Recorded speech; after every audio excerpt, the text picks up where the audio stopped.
Kristen was just talking about the show Frozen. Now, we have a adaptation here, a play playing at something called the Tanger Center here of Frozen. It's gone out on the road now. I guess it was a hit Broadway thing as well. And, of course, a huge movie several years ago. You know what? 10 years. 10 years. Okay, 10 years. And now there's actually been Frozen 2. I've seen both those movies.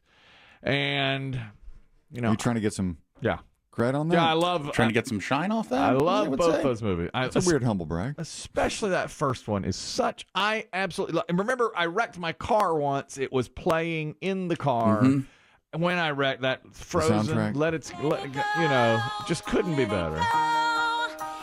But my problem is, and yesterday Kristen saw the stage show and said, of course, Elsa carries the show. And I said, no, Anna is the hidden star of this show. I'm an Anna guy, okay? You've always said that. I've always been an Anna guy. Now, this is Elsa. Okay, this is the big number. Well, she's the star. No. She has the show-stopping numbers. No. Of course, she does. This is the song. This is the signature song from the movie and the show. But Anna does those cute little clumsy quirky ones. I feel like she gets short shrift every time. When I go to Disney, I intentionally go over to Anna where nobody is standing. The short line? Yes, I go. I want you to know I see you. Yes, thank you. You're in front of me. No, I see you. Yes, that's what. And, of course, every little girl yesterday at the show is dressed up as Elsa. I lost track. I bet there were 100 little Elsas, and it was fabulous to see because I didn't understand it at the time, but now I know. The little girls were wearing blue gloves. Now I get it. Well, Elsa, she touches something, frozen. That's it. Her that's powers it. go out of control. Right. Yeah. That's why the little girls love her. It's the powers. It is her movie, I guess. I think it's that song. I think that song really. That song? Oh yeah, you get the big number. It is huge, obviously. And when I was in the theater, though, as we were walking out, 10 years ago, and all the little girls were going, Elsa, I said, shut up. Hey. Watch it. Don't forget Anna's role in this. Anna is a big deal in this movie. Now, she was not going to be the princess or the queen or whatever. And she nearly got the whole village destroyed by falling for that swindler. Oh, Hans. It was interesting, and of course, there was. My wife had never seen the story, but you and I, Kelly, had discussed it 10 years ago when your love for the movie became painfully evident. I love the movie. And I kind of predicted his heel turn, as we like to say in wrestling, because facial hair. Sideburns. Yeah. It was one of my favorite Chris Demm moments because you basically dared him. You're like, you can't figure out who the villain is. Oh, yeah. And Chris Demm immediately was like, points right at him. He didn't it's even. him. He saw it. He saw a screenshot of the movie. Oh, that guy must be the villain. Gotta be him. How do you know that? Sideburns. Dead giveaway. Yep, he had the Disney giveaway. Sinister sideburn. That's a Disney tell with the sideburns. He was the one that, now, if you don't know the story, Anna is ready to marry him, and he's the guy that has, just in a weekend swept her off her feet. First date. Yes, and they're going to go get married, and I was so happy for Anna, of course. And then as Elsa and the whole village struggle, he leans into Anna and says, I don't love you. Nobody loves you. I'm taking over this whole kingdom. And I turned to the 5-year-old next to me and went, good for him. It's times like this that you need a strong leadership role. That's the leader we need. I was so shocked when he said it. I went, no, in the theater. And all the 5-year-olds looked up, no. It's okay, mister. I was wearing my gloves. And I said, no, it can't be. Yeah, it is a heel turn for the century. Oh. There is no doubt. Yeah.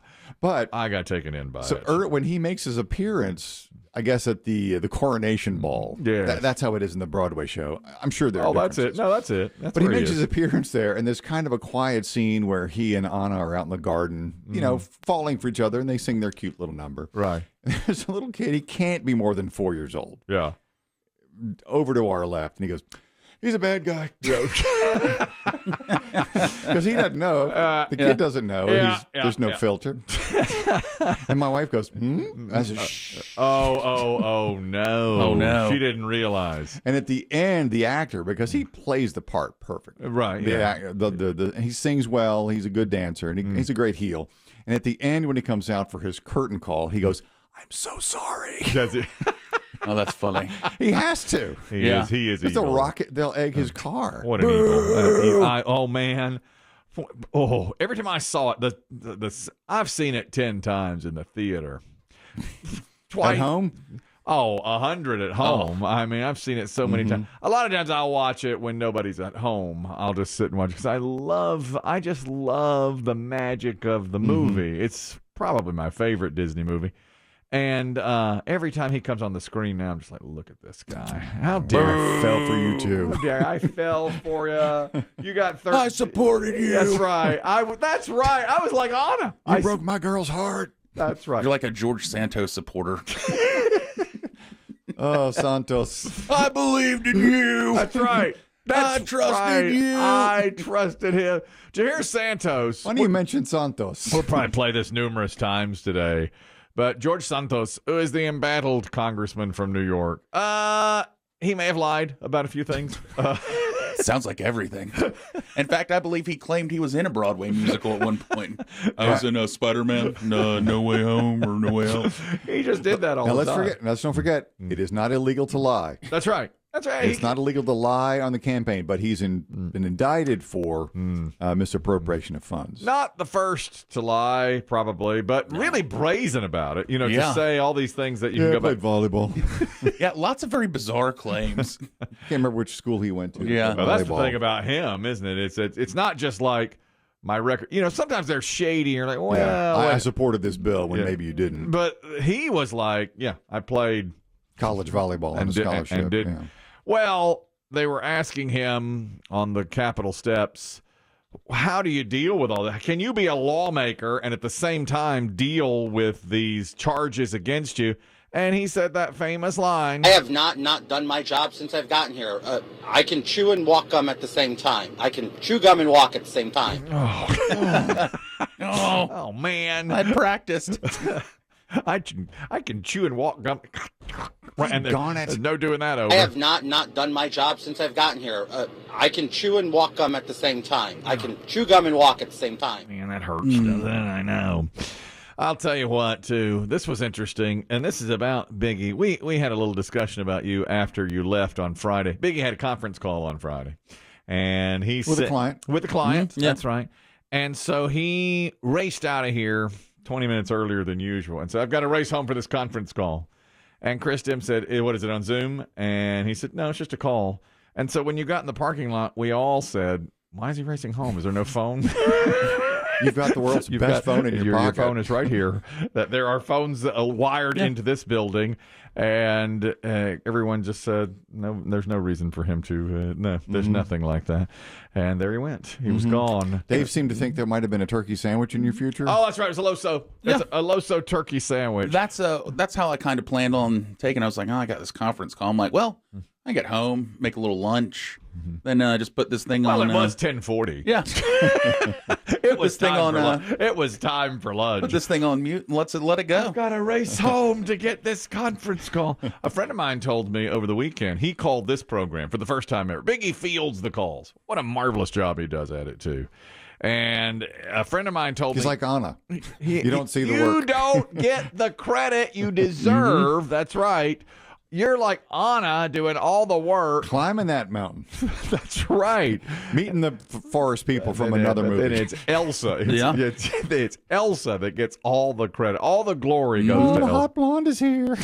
Did you say also in that stage production of Frozen that you had some Olafs in there as well? Yes. Yeah. There were, in our section, there were a couple of hardcore fanboys for Olaf. And I say fanboys in the truest sense of the word. These were of voting age. I mean, these were, youngish men. And they were talking animatedly about each show, how many times they'd seen it. And at the end of each act, there's, of course, a gigantic crescendo. I mean, in fact, Let It Go ends the first is the act. end of the first act. That's and right. the visuals, even on a stage show, are stunning. Yeah, that song comes about halfway through the movie. Yeah. Right, yeah. exactly. And, but you know, when Elsa's costume changes and reveals this sparkly, spangly, blue, beautiful gown. Yeah. And how they do it is just unreal. Yeah. Because parts of her tiara just kind of fly off. Her gloves fly off. Her cloak flies off. Amazing. It's magical. Yes. And at the end of the first act, the house lights go down as soon as she sings that Let It Go moment. Right. And the guy's like, hell yeah. I'm so sorry. What? So sorry. I had to say it. I'm sorry. Because we're surrounded by princesses. He went, hell yeah. Hell yeah. Yeah. And they did the same thing at the end of Act 2. When everybody's happy singing. At the end, right. I think there's a Let It Go reprise. Yeah. Oh, yes. They sing it again. Oh, I'm sure they do. And, another hell yeah. Yeah. Oh, man. And I'll tell you who else I like is it Sven? Is he the he's the reindeer, right? Who's his owner? Christoph. Christoph is awesome. I like he's a him. fine character. I like him. He's the one Anna should be with, not that character she winds up with at the beginning. So anyway, a friend of mine came up to me the other day, yesterday, and said, I almost called it. I did, for the first time ever, call into the radio show about 10 days ago. I said, oh, really, what? And he said, you were talking about Karate Kid, the movie. And that sounds like us. That is us. That is us. Nobody else in this... That's right. Nobody up else, and down the dial doing nobody that. else talking. Nobody's going. And not like any kind of reboot Cobra Kai. This is from the 80s Karate Kid. Okay, that's what we were talking about. And the reason was this. There was some story that reminded me of a scene in Karate Kid where when Daniel and Mr. Miyagi are down at the beach, that's actually where he sees crane technique for the first time. Mr. Miyagi's doing it on some logs. That becomes very big in the movie. So as they're leaving, some guys are drinking beers next to their truck and have put 4 or 5 empty bottles of beer on Mr. Miyagi's truck. And Mr. Miyagi says, kindly remove bottle, boy, cold, must get home, that kind of thing. And the guy makes all sorts of fun of Mr. Miyagi. He says, why don't you do it yourself? Blah, blah, blah. He's really up in it. So it makes some very, very racist remarks toward Mr. Miyagi. So Mr. Miyagi does a karate chop through the beer bottles, breaking off the tops, the necks of the beer bottles, without removing them from the truck. I still have no idea how they did it. I mean, I've looked at the scene frame by frame. They hit it. I don't know how they did it. I have no idea. Even if the bottles are like taped to the truck, the fact that the tops of them are broken off without the bottles being turned over is amazing. Yeah, I got a few emails saying they pre-break the bottles. Yeah. And I'm like, but man, that's got to be precision to put them back together like that. And even if they're are they pre-broken? They're already broken and they're not glued together. And just sitting on top of the the bottle. But even so, I mean, how do you break a bottle so perfectly that it? I mean, unless they, cut them with like a blowtorch. Yeah. But still, even I don't know. It's hard for me to. Okay, so my friend John says, I called about that scene. And I said, oh, you did? And he goes, yeah, and the guy that answers your phone. And I said, oh, Biggie. He said, yes, Biggie. He said, yeah, we moved on, Chief. Nobody cares about that. Well, gotta be timely. Gotta be timely. He's like, yeah, we're moving on. And my friend says, wait, there's a wait. And Biggie's, sorry, Hoss. And that's it.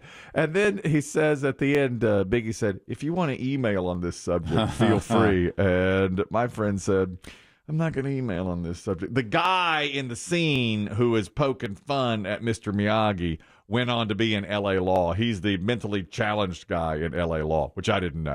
That guy who was like a big character actor for a long time. Yeah. And I didn't know that. And I said to him, interesting fact to him. So he's racist redneck? Yeah, he's racist redneck with Washington senator's hat on as Mr. Miyagi walks up. I don't even remember that scene. I love that scene. It's when, I just have always been fascinated by the bottle breaking. Hell yeah! Yeah, Sorry. I do that.